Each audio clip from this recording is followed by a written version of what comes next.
নমস্কার সবাইকে, গল্পাঞ্জলি চ্যানেলে আপনাদের স্বাগত। আমি রুমকি। আমার আজকের নিবেদন রানীচন্দ্র রচিত ছোট গল্প পথের বন।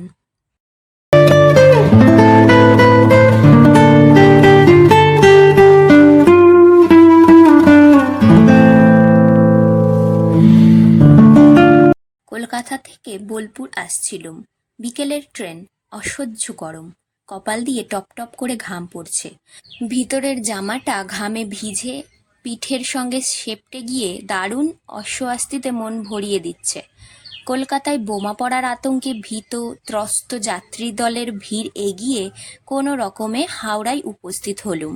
ছেলে মেয়েদের কামরাগুলিতে ভিড়ের আতিশয্য দেখে সঙ্গীদের সঙ্গলাভের লোভ পরিত্যাগ করে মেয়েদের কামরাতে উঠে পড়লুম।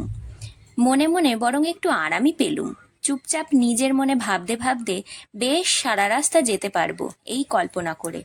কামরায় মাত্র দুটি মহিলা, প্রৌঢ়া তাদের বলা চলে না, যুবতীও নয়, এ দুয়ের মাঝামাঝি। প্ল্যাটফর্মের দিকের পাতলা গদিমোড়া সরু বেঞ্চিতে মুখোমুখি পা মেলে বসে দুজনের মাঝখানে রাখা ঘন নীল রঙের রুমালের উপর সদ্যকৃত বরফের চাকাগুলি থেকে কড়মড় করে দুজনে বরফ খাচ্ছিলেন, আর থেকে থেকে হাতের তালুতে কপালে মুখে মাথায় বরফ ঘষছিলেন। অনুমানে মনে হয় তাঁরা দুটি যা, দুজনেই যৌবনের প্রায় শেষ সীমানায় এসে পৌঁছেছেন। শুধু তফাতের মধ্যে এই, বড়টি বিধবা, ছোটটি সধবা। বিধবাটির রং যাকে বলে চলে শ্যামবর্ণ, বেশ লম্বা চওড়া মোটাসোটা শরীরের গড়ন। তাঁর শরীরের এই স্থূলত্বটুকু বাদ দিলে তিনি যে মুখশ্রীর অধিকারিণী, তাতে তাঁকে রীতিমতো সুন্দরী বলা চলত। তাঁর ঠোঁটের কোণার হাসিটি মুগ্ধ করে দর্শকদের। সে হাসি শুধু নয়ন ভোলানো নয়, মনও ভোলায়। মনে পড়ে যখন গল্পের কোথাও হাস্যমুখরা কৌতুকপ্রিয়া বৌদির কথা পড়ি, লেখক বোধহয় এমনি হাসির কথাই বর্ণনা করেছেন। চোখে তাঁর সোনার চশমা, গলায় সোনার পাটি প্যাটার্নের চওড়া হার, বাঁ হাতের আঙুলে সোনার একটি আংটি, সাদা সেমিজের উপর সাদা থান ধুতি পরা, পাশে লোহার শিকে গরদের চাদরটি আটকানো। যদিও তিনি মুখোমুখি বসে আছেন, কিন্তু সঙ্গিনীটির সঙ্গে নিজের বিশেষ কিছু কথাবার্তা বলছেন না। থেকে থেকে কেবল সঙ্গিনীটির কথা শুনে হাসছেন আর বরফের টুকরোটা এগাল থেকে ওগাল করছেন। সধবাটির পরনে সবুজ রঙের তাঁতের শাড়ি, দু হাতে গোছা গোছা সোনার চুড়ি, চুড়ির সামনে আবার মোটা মোটা দুগাছি বালা, গলায় দু তিনটে সরু মোটা চেন হার, মাথায় ঘোমটা, পায়ে আলতা। ভদ্রমহিলার মুখের মধ্যে নাকটি বেশ উঁচু, মুখ চোখের গড়নও মন্দ নয়, সামনের দাঁতগুলি ঈষৎ বেরিয়ে এসেছে। যখন গল্প করতে করতে থেকে থেকে হেসে উঠছিল, হাসিটি তাঁর বড় সুন্দর লাগছিল। আবার কিন্তু যেই মুহূর্তে মুখ বোঝেন, অমনি মুখের ভাব যেন বিরক্তিতে ভরে ওঠে। আশ্চর্য হয়ে তাঁর এই মুখের ভাব বদল দেখছিলুম। সত্যিই হয়তো তিনি বিরক্ত হচ্ছেন না। হাসতে হাসতে এক মুহূর্তের মধ্যে এমন কিছু বিরক্তিকর ভাবনা বা কাজের কথা তাঁর মনে হতে পারে না, হলেও মুহুর্মুহু হাসি গল্পের মাঝে তা এত প্রভাব বিস্তার করতে পারে না কিছুতেই। অথচ কি বিড়ম্বনার বিধির! যে এত হাসতে পারে তার মুখে অমন বিরক্তির রেখা এঁকে দেন কোন হিসাবে? ট্রেন ছাড়তে আর কত দেরি! যে গরম, এক মুহূর্তকে যেন এক প্রহর বলে মনে হচ্ছে। এপাশের বেঞ্চিটাতে নিজে একটু নড়েচড়ে বসলুম। মণিপুরি খেসটা খুলে বেঞ্চিতে ছড়িয়ে না পেতে বালিশের সঙ্গে জড়িয়ে পিঠের কাছে রাখলুম। ঠেস দিয়ে আরাম হবে।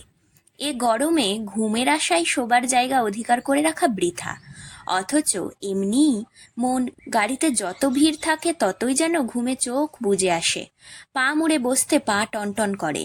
দু পা ছড়িয়ে বসবার জন্য ঠেলাঠেলি করে পাশের লোককে সরিয়ে দেবার প্রচ্ছন্ন ইচ্ছাটাকে দমিয়ে রাখতে কতবার কত কষ্ট পেয়েছে মনে। আর আজ এত জায়গা থাকতে এক কোনায় পিঠের কাছে বালিশ দিয়ে জড়সড় হয়ে পা মুড়ে বসে রইলুম, হাত পাখাখানি হাতে নিয়ে। ট্রেন ছাড়বার ঘণ্টা পড়ল। সঙ্গে সঙ্গে একটি 20-22 বছরের ছেলে একটি মেয়েকে দরজা দিয়ে ভিতরে ঠেলে দিলে কুলি এনে তুলল বড় একটি টিনের ট্রাঙ্ক। ছেলেটি জানালা দিয়ে ছুঁড়ে দিলে তার হাতের বোঁচকাটি। মেয়েটিকে বললে, ট্রেন ছাড়বে এক্ষুনি, আমি পাশের কামরাতেই থাকবো, তুই আর দেরি করিস নে, শুয়ে পড়। বলেই অন্য কামরার দিকে চলল। মেয়েটি ক্ষিপ্র হস্তে বোঁচকাটি খুলে একটি চাদর, একটি বালিশ ও তার উপরে ভাঁজ করা, বোধহয় তার নিজের হাতের কাজ করা ঝালর দেওয়া একটি বালিশের ঢাকা খুলে বালিশটির উপর পেতে দু হাতে বুলিয়ে জানালা দিয়ে মুখ বাড়িয়ে ডাকলে, অমেজদা, এইটা নিয়ে যাও, নয়তো তোমার কষ্ট হবে, অমেজদা। চমকে উঠলুম। কি গলার সুর, কি কাতর স্নেহমাখা অনুরোধ!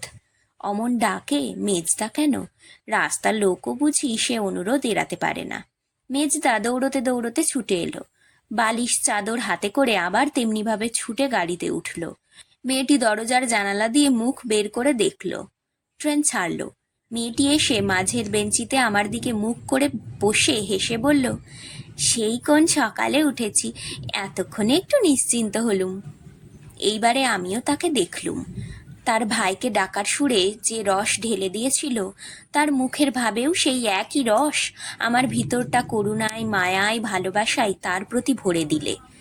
বছর 18-19 বয়স হবে, ছিপছিপে গড়ন, পরনে কালো নরুন পাড় সাদা শান্তিপুরি ধুতি, গায়ে একটি সাদা জামা, তার উপরে পাতলা সাদা সরু মুগাপাড়ের একটি ওড়না জড়ানো, দু হাতে দুগাছি সরু সোনার চুড়ি, গলার সরু একটি সোনার চেন, বাম বাহুতে কালো সুতোয় বাঁধা একটি তামার ছোট্ট কবজ।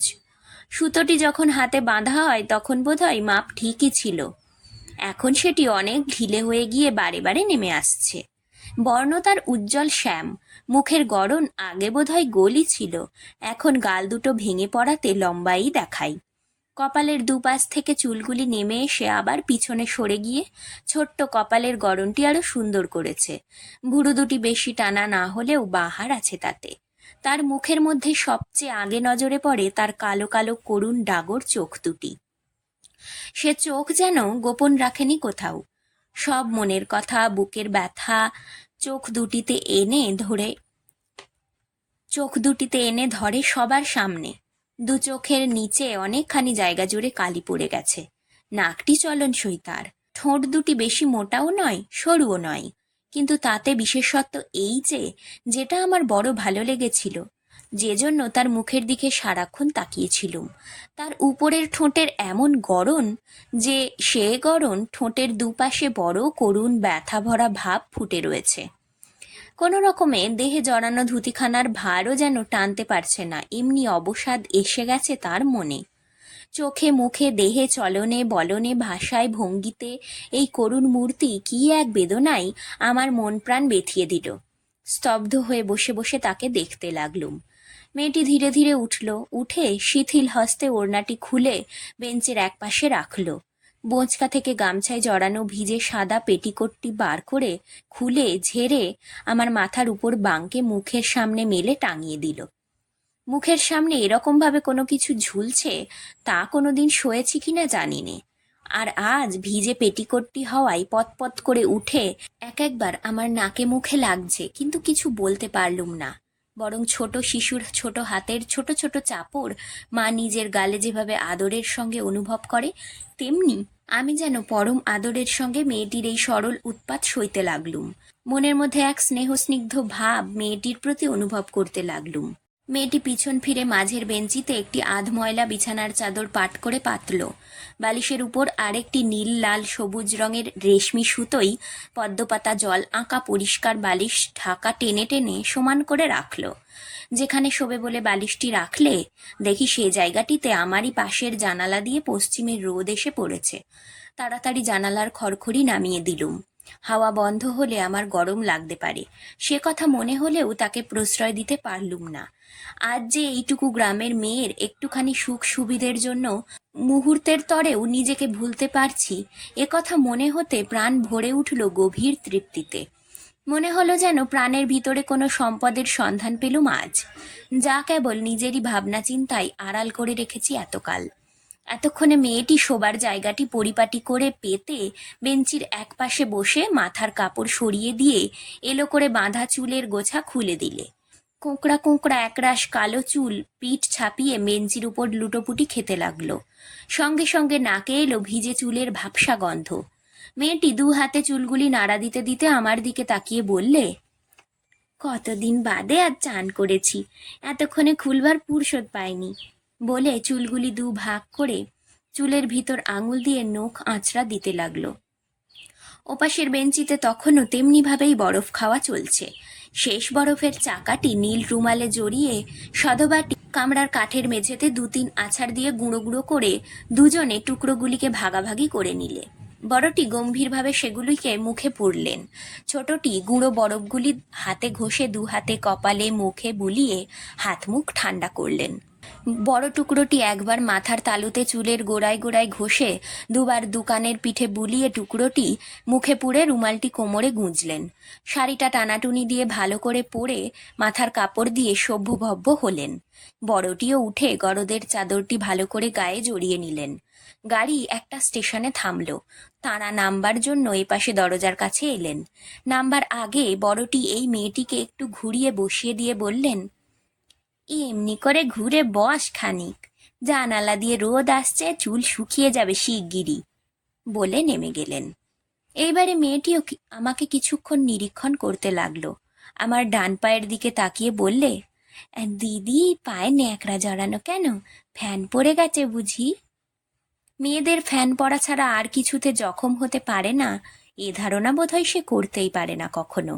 কোথায় ভাতের হাঁড়ি থেকে ফ্যান গালতে গিয়ে পা পুড়িয়ে ফেলা, আর কোথায় বাটা কোম্পানির স্যান্ডেল পরতে গিয়ে পায়ে ফোসকা। ওই দুয়ের তফাৎ কত! কিন্তু তাতে ধাক্কা দিতে মন সরল না। ঘাড় নেড়ে বললুম, হ্যাঁ ভাই, তাই। সে আমার আর একটু কাছে এসে বললে, তা দিদি, তোমার এমন সাদাসিধে বেশ কেন? হাতে শুধু শাঁখা, পরনে মোটা শাড়ি, চুল রুক্ষ, সিঁদুর বাড়ন্ত, পায়ে আলতা নেই। কত জায়গায় ঘুরেছি, কত ট্রেনে চড়েছি, কিন্তু নিজের বেশভূষা সম্বন্ধে এমন অপ্রস্তুতে কোনোদিন পড়িনি। আজ যেমন পড়লুম এইটুকু বালিকার এই অবাক চাউনি ও একান্ত সহজ সরল প্রশ্নতে। কি বলবো ভেবে পেলুম না। দু হাতে কপালের দুপাশের এলোমেলো চুলগুলি সরাতে লাগলুম। মেয়েটি বাঙ্কের উপর তার বড় ট্রাঙ্কটির দিকে তাকাতে লাগলো। বললে, কি করে ট্রাঙ্কটা খুলি? অত উঁচুতে দাঁড়িয়ে দাঁড়িয়ে খুলতে গেলে যে মাথা ঘুরে পড়ে যাব। আমি বললুম, ট্রাঙ্কটা খুলবার কি নিতান্তই দরকার তোমার? সে মাথা হেলিয়ে জানালে, হ্যাঁ। আমি উঠে ট্রাঙ্কটা ধরে টান দিলুম। অত্যন্ত ভারী, দু হাতে ধরে সহজে নামাতে পারবো বলে ভরসা হলো না। চেয়ে দেখি মেয়েটি এগিয়ে আসছে আমাকে সাহায্য করতে। তাড়াতাড়ি সে ধরবার আগেই কোনো রকমে অতি কষ্টে ট্রাঙ্কটি নামিয়ে দিলুম। হাতে খুব লাগলো, কিন্তু তাকে যে কষ্ট করতে দিলুম না, এই আত্মপ্রসাদ আমায় তা ভুলিয়ে দিলে। মেয়েটি ট্রাঙ্ক খুলল। দেখলুম ভিতরে খান কয়েক কালোপাড় মিলের শাড়ি, দু তিনটি জামা, দুটি পেটিকোট, একটি মশারি, দুটি ছোবড়া ছাড়ানো নারকেল, একটি মুখ বাঁধা মাটির হাঁড়ি। সে বললে, মার জন্য কাসুন্দি নিয়ে যাচ্ছি শ্বশুর বাড়ি থেকে। আমার বাপের বাড়িতে কাসুন্দি করতে নেই, মেয়ে মানুষ হয়ে জন্মেছি, মা কোনটি খেতে ভালোবাসেন সংগ্রহ করে আনি, নয়তো প্রাণ কাঁদে। নারকেল দুটিও শ্বশুর বাড়ির গাছের, এবার চন্দ্রপুলি গড়তে শিখে এসেছি, মাকে করে খাওয়াবো। ট্রাঙ্কে আরও কয়েকটা টুকিটাকি জিনিসের নিচে ছিল একখানি চামড়ার ছোট সুটকেস। সেখানি খুলে তার ভিতর থেকে বের করলো একটি সুগন্ধি তেলের শিশি, একটি ছোট আয়না ও গোলাপি রঙের একটি চিরুনি। বের করে এইসব হাতে নিয়ে আমার দিকে এগিয়ে এলো। আমি অবাক হয়ে হাত দিয়ে তাকে ঠেকিয়ে রেখে বললুম, ও কি, কি হবে ওসব দিয়ে? সে ডাগর ডোগর চোখ মেলে করুণ ঠোঁটে হাসি টেনে বলল, ভালো লাগছে না দিদি তোমাকে এভাবে দেখতে? একটু সাজিয়ে দিই আমার নিজের হাতে, মানা করো না। চমকে হাত সরিয়ে নিলুম। কাকে বাধা দিতে যাচ্ছিলুম? কি অধিকার আমার, কি স্পর্ধা রাখি এমন আদর মাখা আবদার অগ্রাহ্য করবার? আজ এই সরল মেয়েটির কাছে আমার বেশভূষা, মান সম্ভ্রম সব কিছু হার মেনেছে যে। নিজেকে দূরে সরিয়ে রেখে আভিজাত্য বজায় রাখবো এরই কাছ থেকে, আর তাকেই বলি আমরা আভিজাত্য, শিক্ষা, সভ্যতা? ছেড়ে দিলুম নিজেকে তার হাতে। একবার শুধু বললুম, তোমার শরীর অসুস্থ? সে বললে, তা হোক, আমার যে আনন্দ হচ্ছে তোমায় সাজিয়ে সে তো আর পাবো না, রোগ তো চিরকাল আছেই আমার। বলে আমার সামনের চুলে চপচপে করে তেল মাখিয়ে চুল আঁচড়ে দিতে লাগলো। বললুম, কোত্থেকে আসছো? কোথায় যাবে? খুলনা থেকে আসছি, সেখানেই আমার শ্বশুর বাড়ি। সেই কোন ভোরে না খেয়ে নিয়ে মোটরে চড়েছি, বেলা একটাই হাওড়া এসে পৌঁছলুম। মেয়েদের বিশ্রামের ঘরেই চান সেরে নিলুম। শরীরে তো বল নেই মোটেই, এটুকুতেই কত কষ্ট হচ্ছে। নেহাত বাপের বাড়ি হুতোস দিদি, তাই পরশুদিন অন্নপত্তি করেছি। আর আজই এই এতখানি পথ আসা সম্ভব হতো? এ যদি বাপের বাড়ি না হয়ে শ্বশুর বাড়িতে যেতে হতো, তাহলে আজই বোধহয় আমার আবার জ্বর এসে যেত। বলে এক মুখ হেসে উঠল। চুল আঁচড়ানো শেষ করে তার গামছা হাতে জড়িয়ে নিয়ে আমার মুখ মুছিয়ে দিয়ে আমার থলে থেকে সিঁদুরের কৌটা বার করে চিরুনির মাথায় আঙুলে করে সিঁদুর নিয়ে আমার সিঁথেই লম্বা করে সিঁদুর পরিয়ে দিলে। মনে মনে ভাবলুম, যাকগে, বোলপুরে যখন নামবো মাথার কাপড়টা কপাল অবধি টেনে দিলেই আমার এই কেশবিন্যাস কারো চোখে পড়ার লজ্জা থেকে রেহাই পাবো। ইতিমধ্যে দেখি মেয়েটি গোলাপ ফুল আঁকা পুরানো একটি নীল রঙের রোজ পাউডারের টিন, বোধহয় তার বিয়েতে বাপের বাড়ি থেকে বাক্স সাজিয়ে দেবার সময় নানা মনোহরী জিনিসের সঙ্গে এইটিও পেয়েছিল। তা থেকে খানিকটা পাউডার বা হাতের তালুতে ঢেলে ডান হাতের আঙুলে করে আমার মুখে মাখাচ্ছে। তখন আমার কি অবস্থা মনের, কিন্তু তার দিকে খেয়াল নেই। পরম নিশ্চিন্ত মনে যতখানি পুরু করে পারলে আমার মুখে পাউডার মাখিয়ে চলল। পাউডার মাখানো শেষ হলে আমার মুখখানা এপাশ ওপাশ করে ঘুরিয়ে দেখে নিয়ে বললে, দেখো তো দেখি কেমন দেখাচ্ছে এখন। বলে খুব বিজ্ঞের মতো আমার মুখশ্রী দেখতে দেখতে নিজের কৃতিত্বের গৌরবে উদ্ভাসিত হয়ে উঠল ও তার কাজের প্রমাণস্বরূপ আমার মুখের সামনে আয়নাটি ধরল। আয়নাতে আমার সে সজ্জিত মুখ দেখে হাসবো কি কাঁদবো ঠিক করতে পারলুম না। তবু মুখে হাসি টেনেই বললুম, বাহ, বেশ সুন্দরী তো দেখাচ্ছে আমাকে। এ কথা শুনে খুশিতে সে যেন ফেটে পড়ল। চিরুনখানা হাতে নিয়ে বললুম, এসো, এবার তোমার চুল আঁচড়ে দিই। সে তাড়াতাড়ি আমার হাত থেকে চিরুনিখানা ছিনিয়ে নিয়ে সামনের চুলটা দু চারবার আঁচড়ে টান করে চুলের গোছা হাতে জড়িয়ে যে হাত খোঁপা বেঁধে নিয়ে ট্রাঙ্কে চিরুনি আয়না পাউডারের কৌটে বন্ধ করে আমার কাজটি ঘেঁষে বলল, সে হবে না দিদি, মিছে কেন সময় নষ্ট করব আমার জন্য? তার চেয়ে যতক্ষণ পারি তোমার সঙ্গে বরং গল্প করি। কি ছিল যে মেয়েটির মধ্যে যা আমাকে একেবারে অভিভূত করে ফেলেছে। তাকে আরও কাছে টেনে বললুম, আচ্ছা তাই বলো, গল্পই শুনি আজ তোমার কাছে। ব্ল্যাক আউটের জন্য ট্রেনে বাতি নেই। বাইরে সন্ধে হয়ে গেছে খানিক আগে। অন্ধকারে আবঝা আলোতে জানালার পাশে অতি স্নেহ ভরে তাকে কোলের কাছে নিয়ে বসে আছি। সে বললে, 13 বছর পেরিয়েছি, এমনি সময়ে আমার বিয়ে হলো।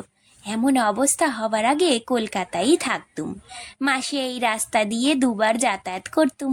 মা বাবাকে দেখে আসতুম। তখন সেখানে থাকতে ভালোও লাগতো, কিন্তু এখন আর ভালো লাগে না। একদিন দুদিন ব্যাস, 3 দিনের দিনেই কেমন লজ্জা লজ্জা করতে থাকে। এ মুখ আর কাউকে দেখাতে ইচ্ছে করে না। আবার শ্বশুর বাড়ি চলে আসি। সেখানেও কিছুদিন পর মন ছটফট করে, কি করি কোথায় যাই মন হয়। তার উপর শরীরও ভেঙে পড়েছে। কি অসুখ তোমার?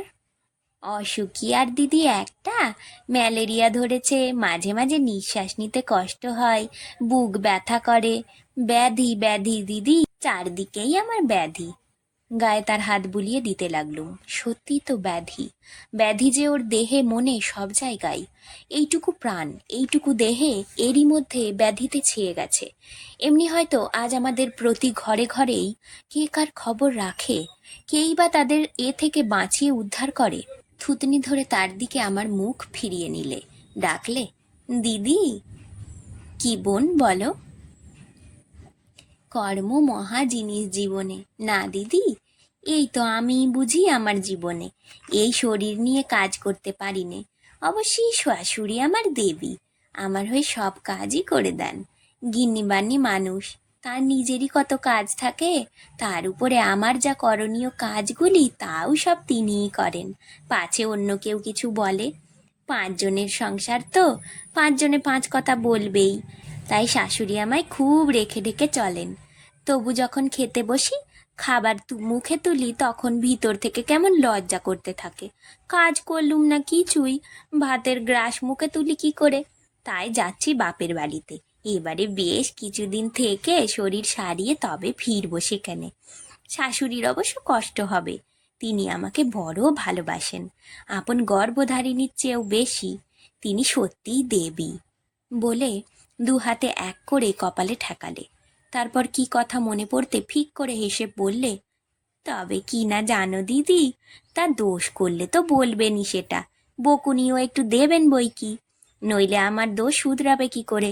আমার ভালোর জন্যই তো বলেন। আমি আবার থেকে থেকে দোষও করে ফেলি কি না? কি ধরনের দোষ দিদি জানো?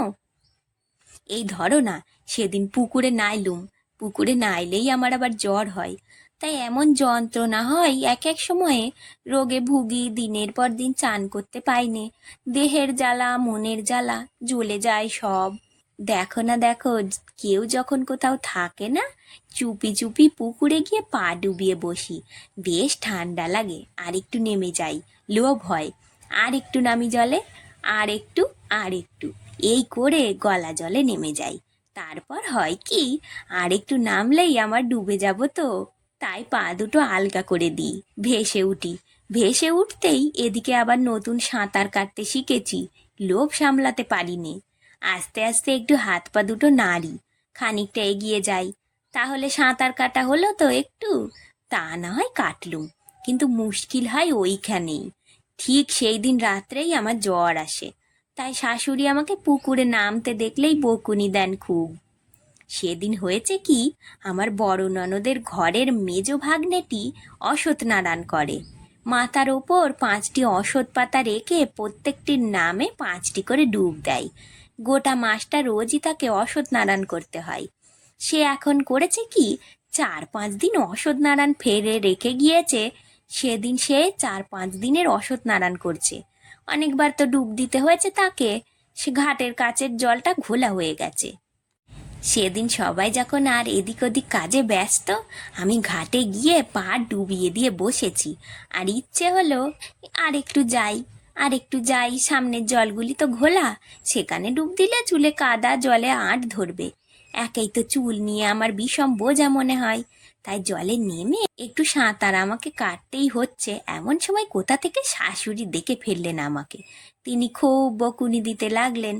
তাড়াতাড়ি উঠে চুল মুছলুম, গা মুছলুম, আর এক মনে ভগবানকে ডাকছি যেন এই বাড়ির মতো তিনি আমার মুখ রাখেন। কিন্তু এমনিই আমার কপাল, ঠিক সেই রাত্রে হু হু করে জ্বর এলো বলে মেয়েটি হি হি করে হেসে উঠল। শাশুড়ি শেষে আমার কাছে বসে আমাকে কত বোঝাতে লাগলেন, বললেন, দেখো তো, তোমার ভালোর জন্যই তো আমি তোমাকে সাবধান করি, তোমার নিজের ভালো নিজে না বুঝলে কে বুঝবে? আমি আর কয়দিন, আমি চোখ বুঝলে যে কি হবে তোমার, সেই ভাবনাই আমাকে অস্থির করে দেয়। সত্যি দিদি, আমি হয়েছি তার বন্ধন, আমার জন্য কত যে ভাবনা তার, নিশ্চিন্ত মনে মরতেও পারবেন না বুঝি, অহরহ আমার ভাবনাতেই তিনি আকুল, আমি না মরলে তার শান্তি নেই। তিনি বলেন, তোর মুখ চেয়ে সংসারে আছি, নয়তো কবে কোন কালে কোন তীর্থে গিয়ে পড়ে থাকতুম। তিনি দেবী, আমার কাছে তিনি মহাদেবী, আমারই অদৃষ্ট দিদি, আমার কপালে আছে বৈধব্য যন্ত্রণা ভোগ করা, তা খণ্ডাবে কে? নয়তো আমার স্বামী বিয়ে করবেন না, শেষে জোর করে 32 বছর বয়সে তাঁরা ছেলের বিয়ে দিলেন।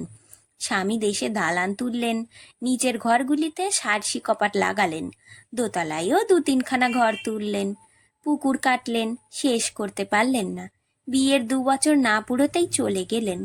সবগুলির দিকে তাকাই, অর্ধেক কাটা পুকুর তেমনি পড়ে আছে, চারিদিক যেন হা হা হা হা করছে। বুকের ভিতরটা কেমন করে দিদি, এই কলকাতা দিয়ে যখন যাওয়া আসা করি, ভিতরটা জ্বলে খাঁক হয়ে যায়, বাইরে দেখাতে পারিনে, হাসি মুখে চলি, পাছে কেউ মনে ব্যথা পাই, বাবার কাছে হাসি মুখে থাকি। বাবা আরো হাউ হাউ করে কেঁদে ওঠেন, মাকে বলি, মা দেখো তো আমি হাসছি, আর তুমি অমনি করে কাঁদো, তবে আমি থাকি কেমন করে? মা আরো বুক চাপড়ে চিৎকার করে কেঁদে ওঠেন, বলেন, কি পাপ করেছিলুম যে আমি, তোর এ মুখও আমাকে দেখতে হচ্ছে আজ।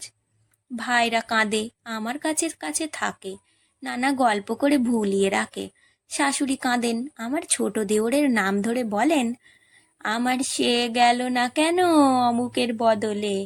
সে গেলে সে নিজের হাতে পায়ে যেত, এমনি করে সবাইকে ভাসিয়ে যেত না, কাল সাপ রেখে যেত না। শাশুড়ির দুঃখ আমার সহ্য হয় না দিদি, কাঁদতে পারি না, কারো সামনে কাঁদতে পারি না। কখন কাঁদি জানো? যখন তারা গঙ্গা স্নানে যায় তখন দৌড়ে খিল দিয়ে কাঁদি, চানের ঘরে গিয়ে চান করতে করতে কাঁদি। কাঁদিনি দিদি, স্বামী মারা গেলে তখনও কাঁদিনি। হাসপাতালে ছিলেন, পেটে ক্যান্সার হয়েছিল, 9-10 বছরের নাকি রোগ, পেট থেকে গলা অবধি উঠেছিল। বাড়িতে যখন শেষ হয়ে যাবার খবর এলো, শাশুড়ি যা চিৎকার করে কেঁদে উঠল। প্রথমটা আমি বুঝতে পারিনি, পরে যখন বুঝতে পারলুম ফিট হয়ে গেলুম। 2-3 দিন পরে ভালো করে জ্ঞান হলো। শাশুড়িকে অমনি করে কাঁদতে দেখে চুপ করে গেলুম। মেয়ে একটা হলো আমার। স্বামী যখন মারা যান 5 মাসের পেটে ছিল, সেই মেয়ে 3 মাসের হয়ে সেও মারা গেল। কোল থেকে মরা মেয়ে নামিয়ে দিলুম, তবু কাঁদিনি আমি। দেখলুম ভাসুর পাগলের মতো মাটিতে লুটোপুটি খাচ্ছেন, নিজেকে চেপে রাখলুম। পাশানি আমি দিদি, পাশান নিয়ে গড়া আমার প্রাণ। বলতে বলতে হু হু করে সে কেঁদে উঠল। বুকে চেপে ধরলুম তাকে, ফুলে ফুলে কাঁদতে লাগলো। কি তাকে সান্ত্বনা দেব? এ কি ভাষায় কুলোই? যে মা নিজের মৃত সন্তান কোল থেকে নামিয়ে দেবার সময়ও প্রাণ খুলে একবার কাঁদতে পারেনি, তার দুঃখ কি সান্ত্বনায় নরম হয়? কাঁদুক। এই কাঁদতে কাঁদতেই হয়তো একটু হালকা হবে বুকের বোঝা। আর যে অন্য পথ নেই ওর। খানিক কেঁদে নিজেকে সামলে নিলে, বললে, দিদি কিছুই তো করতে পারিনি খুকুর জন্য, এখন তারই স্মৃতির উদ্দেশ্যে একটি স্মৃতি করছি, দেখবে? আদর করে 2 হাতে তার মুখখানি নিয়ে দেখতে দেখতে বললুম, দেখাও তো বোন আমার। সে উঠে ট্রাঙ্ক খুলে কাঠের গোল ফ্রেমে জড়ানো একটি কালো সাটিনের কাপড়ের টুকরো বের করলে। তাতে তার খুকুর নামে একটি কবিতা লিখে আগাগোড়া সোনালি রেশম দিয়ে সেলাই করেছে। বললে, আর একটু বাকি আছে, শেষ হয়ে গেলে পরে বাঁধিয়ে রাখবো। আস্তে আস্তে অতি যত্নে 2 হাতে সেখানি হাতে নিয়ে দেখে আবার তার হাতে তুলে দিলুম। বললুম, বড় সুন্দর হয়েছে। তার মুখ মাতৃত্বের গর্বে ভরে উঠল। তারপর বের করলো ধুতি জড়ানো কাঁচ দিয়ে বাঁধানো একটি কাঠের ফ্রেমে মৃত স্বামীর সিঁদুর লেপা পদচিহ্ন। বললে, দিদি আর তো কিছুই নেই, এখন এই আমার সম্বল। বলে সেখানি কপালে ছুঁয়ে আবার রেখে দিল। বিমুগ্ধ করল মেয়েটি আমাকে আজ তার সরল বিশ্বাসে, সহজ আচরণে, প্রাণ ভরা আদরে। কি বলবো, ভাষা নেই আমার। তাকে কাছে টেনে নিলুম, আমার বুকে মাথা এলিয়ে দিয়ে বললে, দিদি সংসারে আমি আর কিছু চাই নে, কোনো আকাঙ্ক্ষা আমার নেই, শুধু এইটুকু চাই সকলের মিষ্টি মুখ সবাইকে যেন মনে করতে দেয় তারা আপনার আপনজন। তার মাথাটি আমার বুকে চেপে ধরলুম, ধীরে ধীরে কপালে মাথায় হাত বুলিয়ে দিতে লাগলুম। খানিক বাদে সে ওইভাবেই ঘুমিয়ে পড়ল। বোলপুরে ট্রেন থামল। অতি সন্তর্পণে অতি যত্নে আমার কোল থেকে তার মাথাটি নামিয়ে বালিশের উপর রেখে নিঃশব্দে দরজা খুলে নেমে পড়লুম। 2 গাল বেয়ে তখন আমার দর দর করে জল পড়ছে। আজকের পাঠ এখানেই শেষ করছি। গল্প পাঠ ভালো লাগলে অবশ্যই একটা লাইক দিয়ে যাবেন। আর আজ যারা আমার চ্যানেলে নতুন এসেছেন তারা প্লিজ সাবস্ক্রাইব করবেন। আপনার একটি সাবস্ক্রিপশন আমাকে আরও অনেক নতুন গল্প পড়তে অনুপ্রেরণা যোগাবে। ধন্যবাদ, ভালো থাকবেন সবাই।